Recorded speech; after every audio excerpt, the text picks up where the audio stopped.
চাকরি প্রত্যাশী প্রিয় ভাই ও বোনেরা, আশা করি আপনারা সবাই অনেক বেশি ভালো আছেন। বোর্ডে আপনারা খুবই গুরুত্বপূর্ণ একটা ট্রান্সলেশন থেকে আসা প্রশ্ন দেখতে পাচ্তেছেন।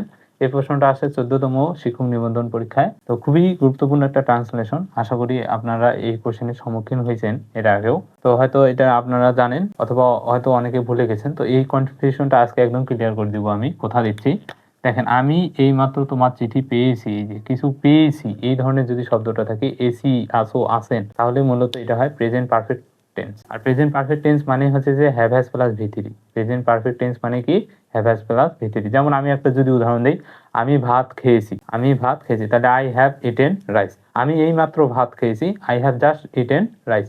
তাহলে জাস্টটা ভার্ব এবং ওই যে মানে একটা অক্সিলিয়ারি ভার্ব আর একটা হচ্ছে প্রিন্সিপাল ভার্ব, এই দুইটার মাঝখানে কিন্তু ঢুকে যাবে। তাহলে এখানে সেম লজিকটা খাটান।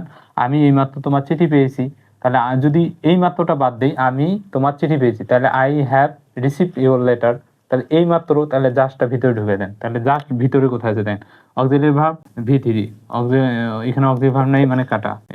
জাস্ট এখানে প্রথমে অক্সিলিয়ারি ভার্ব নাই না মানে কাটা। এখানে জাস্ট কেন দিলেন? দেখছেন, অটো অ্যান্সার কিন্তু বি হয়ে যাবে। এই যে অক্সিলিয়ারি ভার্ব এবং কি মেইন ভার্ব মানে প্রিন্সিপাল ভার্বের মাঝখানে জাস্ট দিয়ে দিয়েছে। ঠিক আছে, আশা করি আপনারা খুব সহজেই বুঝতে পারছেন।